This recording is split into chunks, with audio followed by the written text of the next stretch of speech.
Continuamos con el capítulo 30 de El Tania. Soy Hebra Jacob y si deseas más audios como estos puedes buscar en la página www.hayesara.com.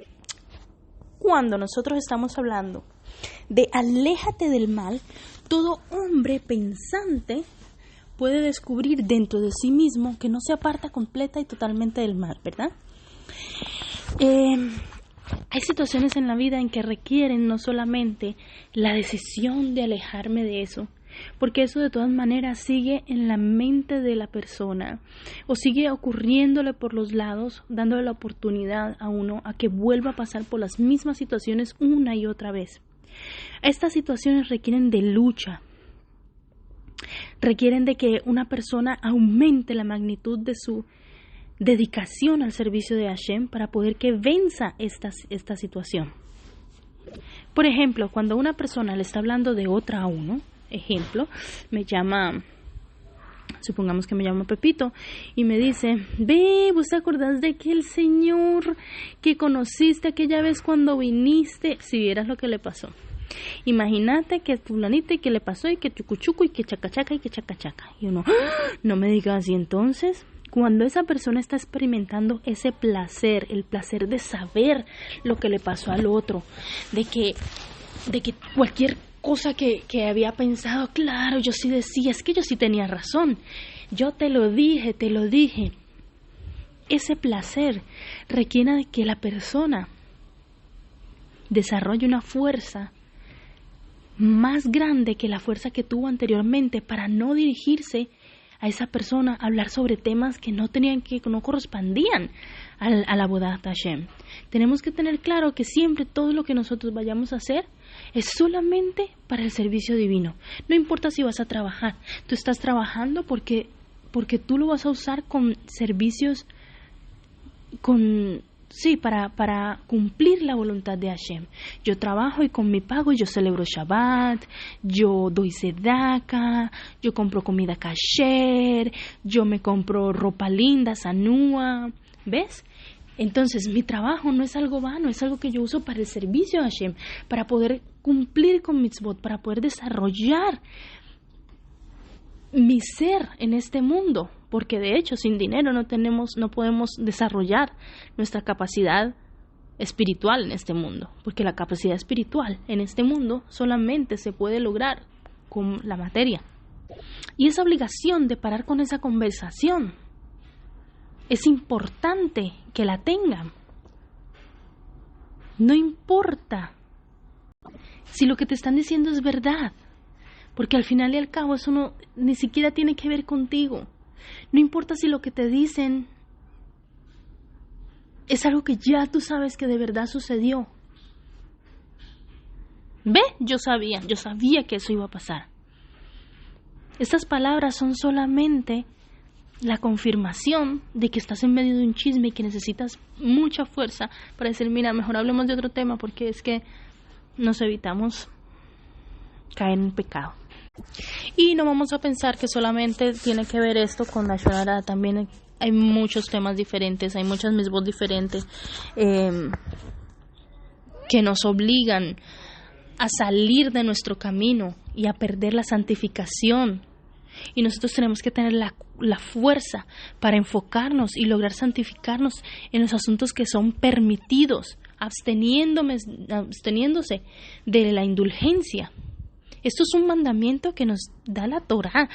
No es un mandamiento de Rabanim, es un mandamiento de la Torá que viene de los versículos en Levítico, Vaikra 19:2 y 20:7, donde nos dicen, y santos serán, y os santificaréis a vosotros mismos. Además, para las opiniones que esto no es un mandamiento bíblico, las normas rabínicas son aún más estrictas que las leyes bíblicas, como nos está explicando el Talmud en Sanedrín 88b, donde dice que todos estos y sus similares son de los pecados que usa la gente para pisotear con sus talones, y que pasaron a considerarse como permitidos porque incurre en ellos repetidamente. O sea que cuando una generación incurre en pecados, el mismo pecado, ya empieza a convertirse en algo normal hacer eso. Como en esta generación, eso en los años 50 no era normal que una mujer andara en brasier por la calle. Ahora las mujeres andan en brasier por la calle. Y esto era una cosa terrible para esa época, pero eso ahora se volvió normal. Inclusive, no es que afecte moralmente a una mujer en esta época, eso no afecta moralmente. Sin embargo, para la autoestima de la persona, sí puede tener efectos secundarios. Y aunque eso tenga efectos secundarios, se ve como algo normal que una mujer ande así en la calle. Y, sin embargo, si fuese una persona que es un erudito, que sustenta la Torá de Dios y desea estar cerca de Dios, ahora su pecado se va a convertir en insosteniblemente grande y su culpa va a ir aumentando varias veces con el hecho de que no lucha ni supera su impulso de una manera proporcional con la calidad y naturaleza de la lucha que debe enfrentar. Que esto es el Kal Shebekalim, que este es el rashá de las malas energías negativas y de la Tumá, ¿recuerdan? Que mencionamos anteriormente. La culpa del Kal Shebekalim es más indigna que los que se sientan en las esquinas, distantes de Dios y de su Torah. Esta es la persona que no acostumbra a hacer algo. Supongamos una persona que acostumbra a dar una sedaca, vamos a decir algo así.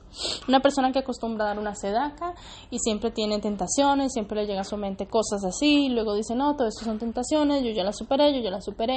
Pero un día llegó algo que no es una tentación, es algo muy lógico. Es algo lógico. Y esta manera de que no voy a poder dar esta sedaca es algo muy lógico, muy grande, que de verdad tiene bases por todos lados que uno lo mire. Esta tentación que es tan lógica se llama el Kal Shebekalim, porque es peor que lo peor, porque ahora que ya superaste todas las tentaciones y ya te acostumbraste a cumplir esa misbah y tú mismo estás sustentando la Torá de Dios, entonces ahora que vas a dejar de hacer eso va a ser algo terrible. No tanto viene siendo el hecho de que lo dejaste de hacer, sino que ya no estás sustentando la Torá de Dios con esos actos. La culpa de ellos por no evocar el temor a Dios, quien conoce y observa todas sus acciones a fin de restringir su impulso, que arde como una llama flameante, no es tan atroz como la culpa de aquel que se acerca cada vez más a Dios y a su Torá y a su servicio. O sea que si una persona siempre está haciendo la misma tontería y un día deja de hacerla, y entonces la hizo un día bien y después al siguiente día otra vez volvió y hizo la misma tontería, su pecado es un pecado, sí. Pero la persona que siempre ya tenía autocontrol y perdió el control, este sí es el pecado grande.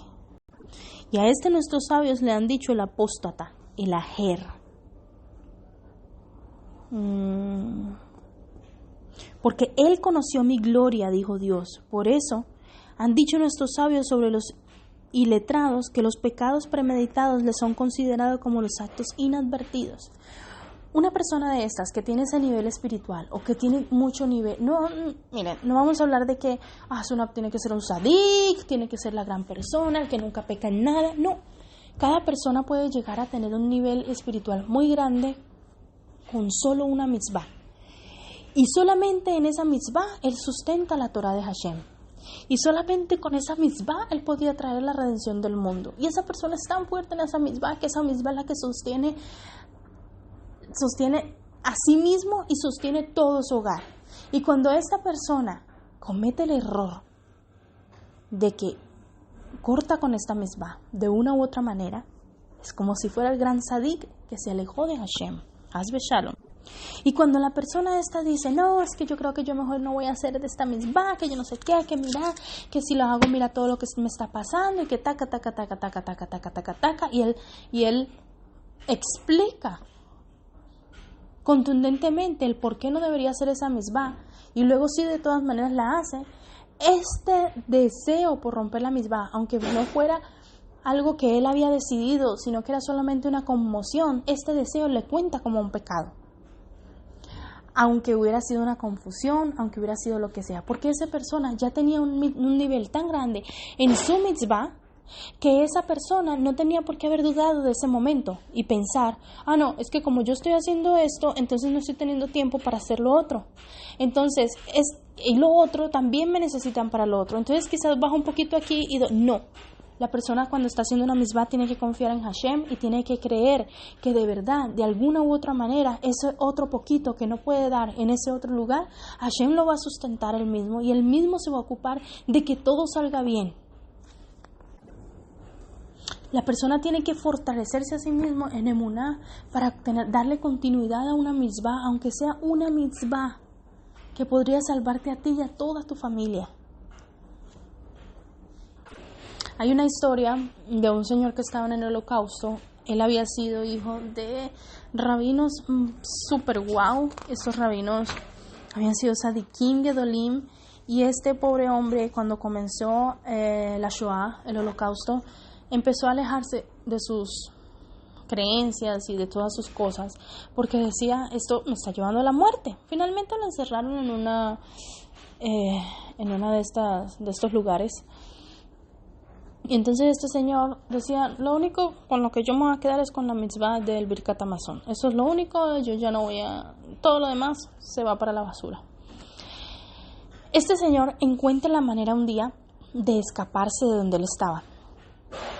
Y cuando él encuentra esa manera, él ve que para poder salvarse ya tenía a todos los guardias atrás. Claro, la historia es mucho más larga, pero el WhatsApp no me va a dejar enviarla, así que la estoy resumiendo. Este señor encuentra la manera de escaparse de este lugar y los guardias lo descubren que se está escapando, ya ha pasado las rejas, pero cuando él va a llegar al lugar donde se supone que él va a tener ahí la escapatoria, se da cuenta que eso es un abismo y que sí, puede llegar a alcanzar al otro lado, a la otra, era como que está caminando y hay un abismo, pero al otro lado hay un lugar donde él podría continuar saltando. Entonces esta persona se voltea hacia atrás y ve que vienen guardias. Y él dice, yo no me voy a devolver al campo de concentración. Prefiero morirme aquí que devolverme allá.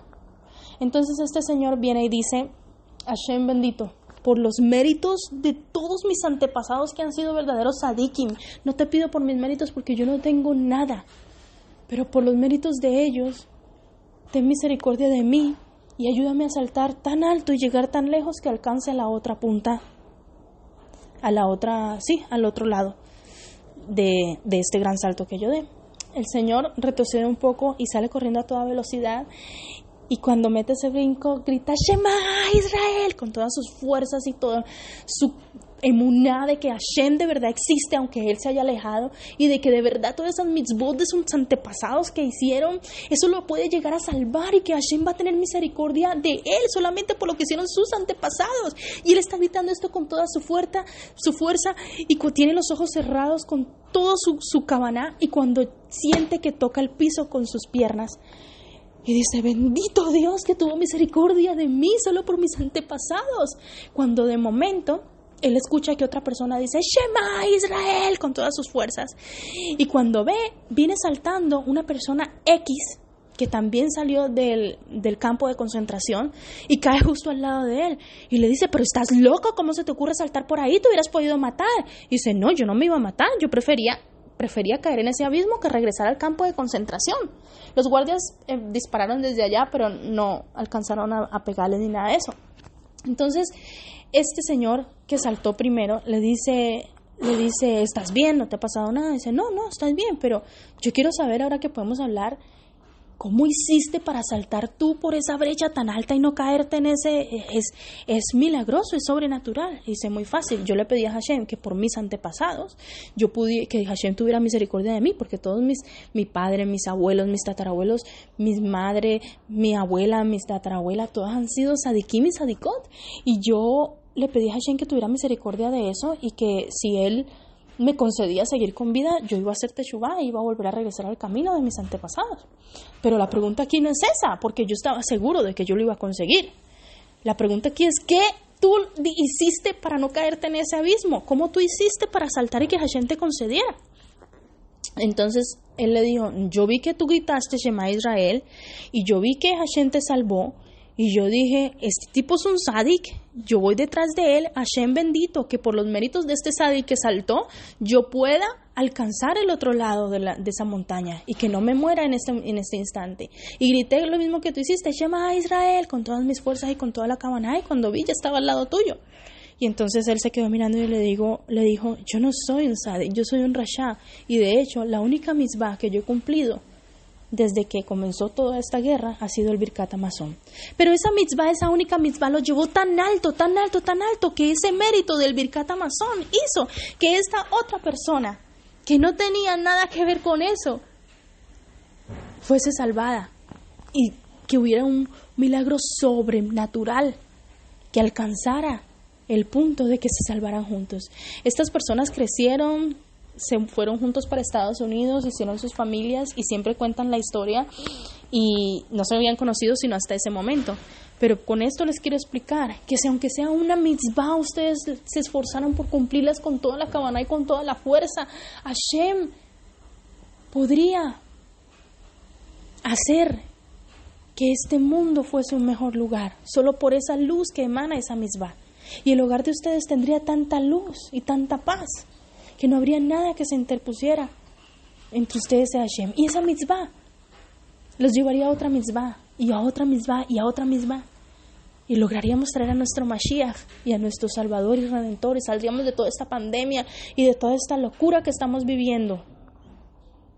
Que Hashem las bendiga y que escuchemos solamente buenas noticias. Por favor, les pido que siempre pidan por mí.